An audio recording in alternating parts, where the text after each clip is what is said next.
The galaxy expected an invasion, but a single human ship changed everything. Prologue, the last stand of the Lorathi. The observation deck of the Eternal Dawn offered a panoramic view of the coming apocalypse.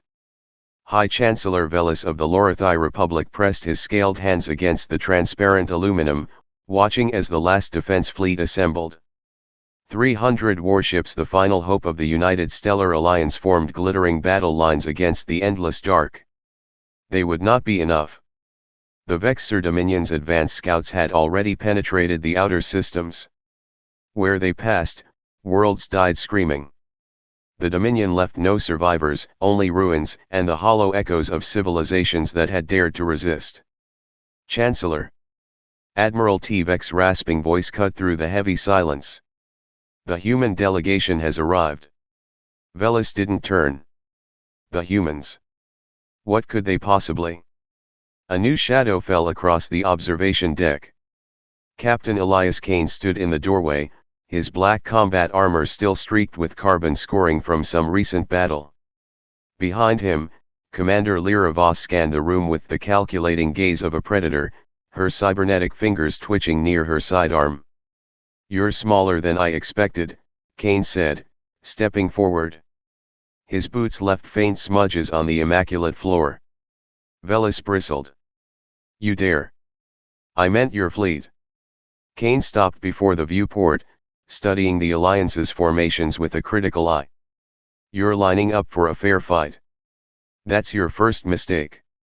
Chapter 1, The War Room. The strategic hologram flickered above the circular table, displaying the Vexor Armada's approach vectors. 37 capital ships, Admiral T-Vex growled. 800 support vessels. They'll be here in 72 standard hours. Around the table, the Alliance's finest commanders shifted uneasily. The Rixian contingent's feathers ruffled in distress. The crystalline Therans chimed a mournful harmonic. Only the humans remained still. Commander Voss leaned forward, her implants glinting. "You're reading it wrong." She manipulated the controls, and the hologram zoomed in on the Armada's formation. "See these gaps between battle groups? They're not flaws, they're bait." Kane nodded.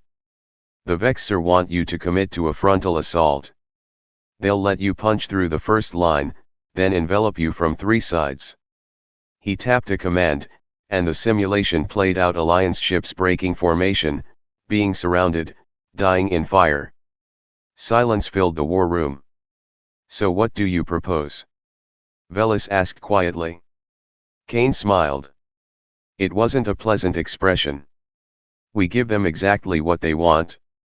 Chapter 2, The Devil's Gambit. The Odyssey hung motionless in the void, a speck of dust before the coming storm. In the engine room, Chief Engineer Rook cursed as he wrestled with the gravitational pulse emitter. "I still say this is a damn stupid idea."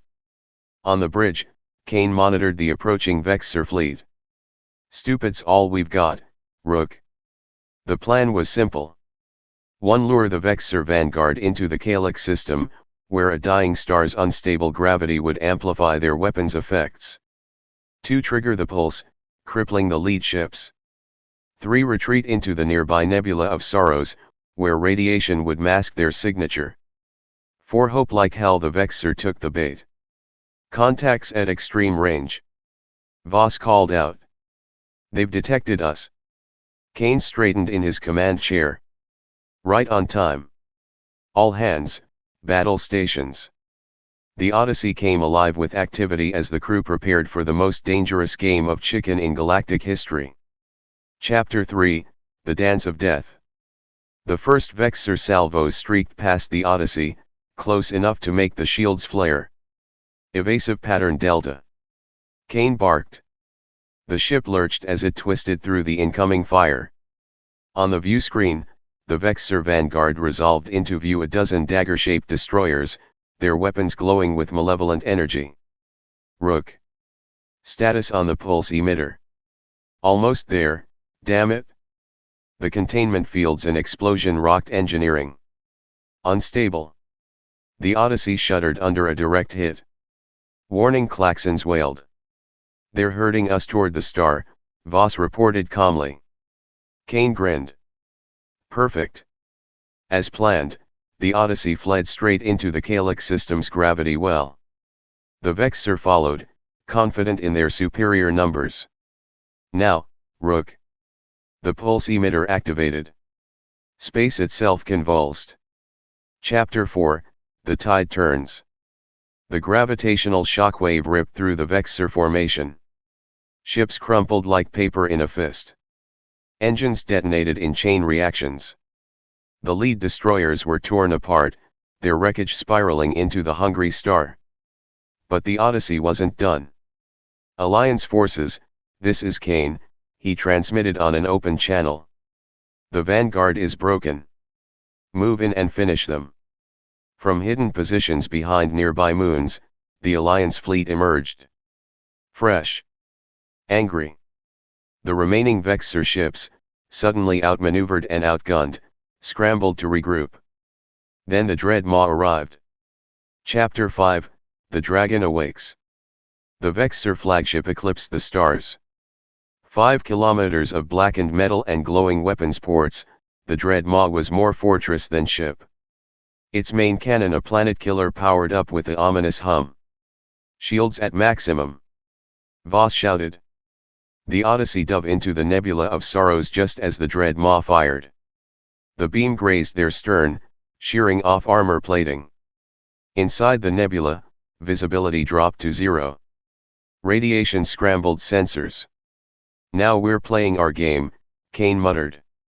Using the nebula's interference, the Odyssey deployed its secret weapon, a swarm of modified mining drones, each carrying a stolen Vexor warhead.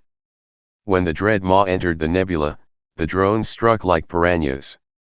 Explosions blossomed across the flagship's hull. Its shields flickered. And in that moment of vulnerability, the Odyssey fired its main gun, a captured Vexor energy cannon, reverse-engineered and enhanced. The shot pierced the Dread Maw's bridge. Silence fell across the battlefield. Epilogue, The New Order. The remaining Vexor forces retreated in disarray. On the Odyssey's battered bridge, Kane slumped into his chair, exhausted but victorious. A transmission came through, not from the Alliance, but from deep within Vexor space. The Overlord's masked visage filled the screen. "This is not over, human." Kane smirked. "No. It's just beginning." Across the galaxy, a new legend spread of the tiny ship that defied an empire. And in the halls of power, the old order trembled. For humanity had arrived. And nothing would ever be the same. The end.